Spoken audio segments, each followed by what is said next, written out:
18 horas, mais um minutinho, estamos ao vivo aqui para toda a região do Grande ABC com mais um Eco TV Entrevista, hoje excepcionalmente ao vivo. Pois é, vocês devem estar se acostumando agora, estamos entrando em alguns dias esporádicos ao vivo com diversas entrevistas, sempre antes do Eco 30, segunda edição, com as principais informações aqui da nossa região, do Brasil e do mundo. Hoje estamos recebendo uma pessoa ilustre aqui da nossa região do Grande ABC, ele que é importantíssimo, ele é advogado, professor universitário e presidente da OAB Santo André. Com prazer recebo hoje o doutor Fábio Picarelli. Seja bem-vindo ao Eco TV Entrevista, tudo bem?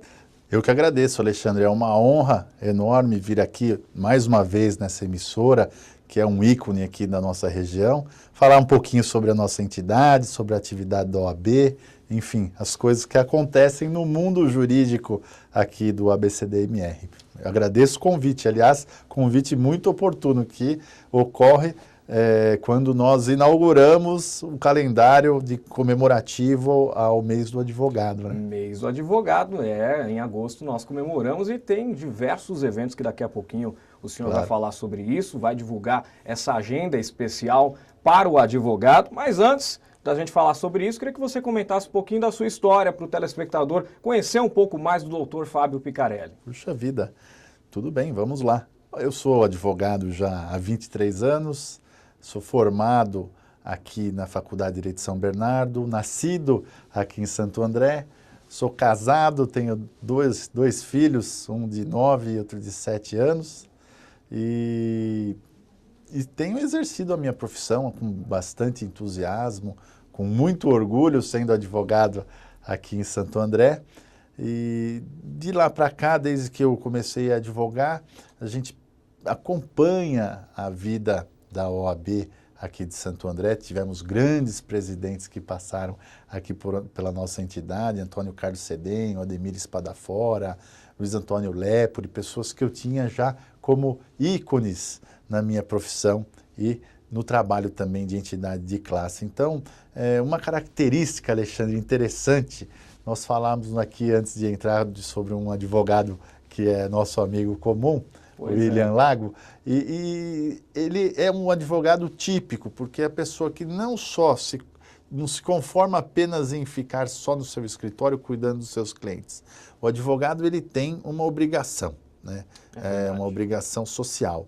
Então, além de cuidar dos seus clientes, agir com ética, defendendo as prerrogativas dos advogados e defendendo os direitos dos advogados e dos seus clientes, o advogado ele tem uma função social. Quando a gente entrega a carteira para os novos advogados da OAB Santo André, aqui nós costumamos falar que o advogado é um agente social. Ele tem um compromisso com a sociedade civil brasileira. E em virtude de tudo que a OAB já significou e significa em termos de conquista de democracia, em termos de todos os movimentos sociais, impeachment do presidente Collor, diretas já, advogando e fornecendo advogados, a OAB sempre deu subsídio para que os presos políticos tivessem defesa. Então, tudo isso faz com que a OAB tenha esse outro viés, né, que é um viés mais politizado. Então, o advogado, ele, fora as atividades do seu escritório, geralmente exerce alguma atividade. Pode perceber, aqui em Santo André, nós temos o presidente da Associação Comercial de Santo André, é advogado. O presidente do Tênis Clube de Santo André é advogado. O presidente do 1º de Maio é advogado. O presidente da Associação dos Cabos e Soldados aqui de Santo André é advogado. Enfim, o advogado geralmente ele gosta desses cargos de liderança e cargos sociais, e foi isso que me motivou há 4 anos e meio de buscar essa melhoria aqui naquela época da nossa entidade. Nós temos a OAB de Santo André, está ali de frente ao Paço Municipal, né, de frente aos 3 poderes, olhando e com um olhar... Estruturalmente muito bonita, por sinal, né? Aquela Uma entrada. estrutura bonita, exato. Nós temos, modéstia à parte, a sede mais bonita dentre todas as OABs da região e, acredito, do Brasil. Aquele prédio é um prédio premiado e ele faz parte da arquitetura do Paço Municipal, ele faz parte do contexto, até porque o arquiteto que projetou o prédio é o Jorge Bonfim, que também projetou parte do Paço Municipal, o Fórum de Santo André foi ele que projetou, de tal sorte que é uma conjuntura ali harmônica, né, que faz com que a nossa entidade tenha um local de destaque. E esse local não pode ser só figurativo. O advogado e a OAB tem que participar de todas as atividades ali do Paço, seja no Fórum, no Executivo, no Legislativo ou no Fórum, no Judiciário. Então, é isso que nós buscamos, participar ativamente da vida do Paço. E aproveitando que você já entrou no assunto da OAB, eu queria que você explicasse para o telespectador, aqueles que não conhecem a fundo como funciona o trabalho, o que é a OAB e qual é o seu trabalho dentro deste local. O que o senhor faz de projetos, quais as decisões que o senhor tem que tomar. Explica para os nossos telespectadores. Veja, a OAB é uma entidade de classe, que a gente fala sui generis, ela é diferente das demais entidades de classe. Nós temos, por exemplo, o Sindicato dos Metalúrgicos do ABC, é uma entidade de classe, mas que visa única e exclusivamente o benefício dos seus associados, né? Então, aumento de salário, ganhos e outros benefícios para os seus filiados. Diferentemente, a OAB, ela, ao mesmo tempo que ela defende a classe, defende as prerrogativas da classe, se um advogado tiver o seu exercício prejudicado, o seu exercício profissional prejudicado por alguma autoridade, a OAB abraça a causa desse advogado e vai até as últimas consequências.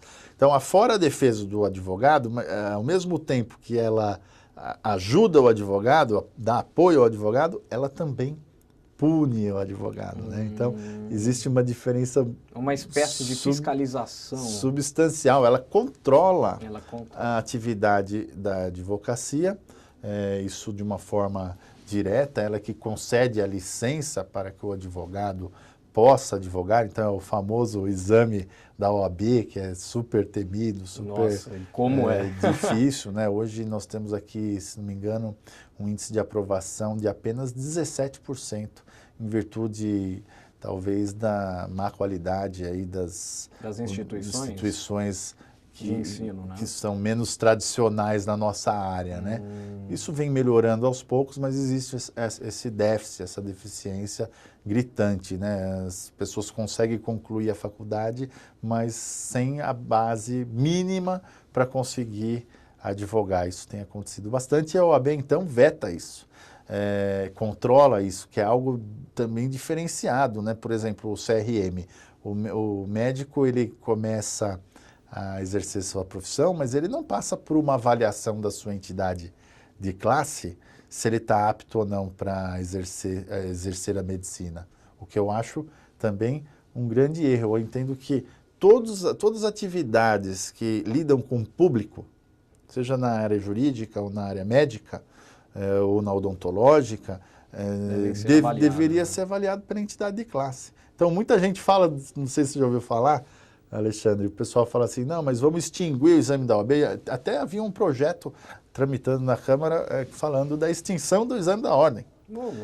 Porque existe uma grande massa de bacharéis em direito que não conseguem ingressar aos quadros da ordem. Eu vejo o contrário. Nós não temos que extinguir o exame de ordem, nós temos que pegar todas as profissões que lidam com o público e instalar um exame que possa credenciar esse profissional, né?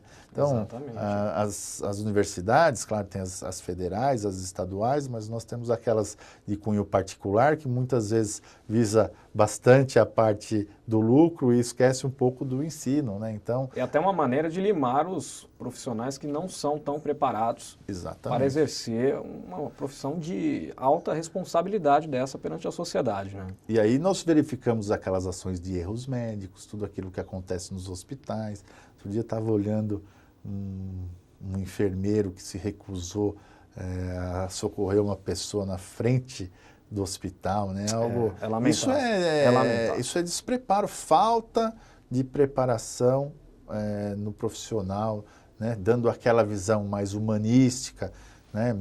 Mais humanizada da sua atividade, isso tudo é importante. Então, a OAB tem essa função. Estava falando aqui, voltando para a OAB. Ela concede a carteira do advogado, mas ela também pode retirar essa carteira. Ela pode eventualmente punir, através da Tribunal de Ética, aqueles advogados que não seguem à risca o nosso código de ética ou que venham a prejudicar os seus clientes. Com certeza.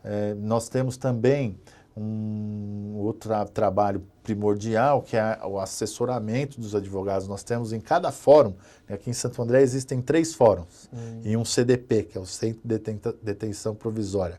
Em cada fórum e no CDP há uma sala de apoio para o trabalho do advogado. Então isso também é função nossa. Nós também temos a função de aperfeiçoar os cursos jurídicos, o ensino jurídico do país. Então a OAB fiscaliza as instituições de ensino. Nós temos também a função de dar palestras, fazer eventos, tem a parte social, tem a parte política, né? Nós fizemos aqui em Santo André, por exemplo, algumas campanhas vitoriosas.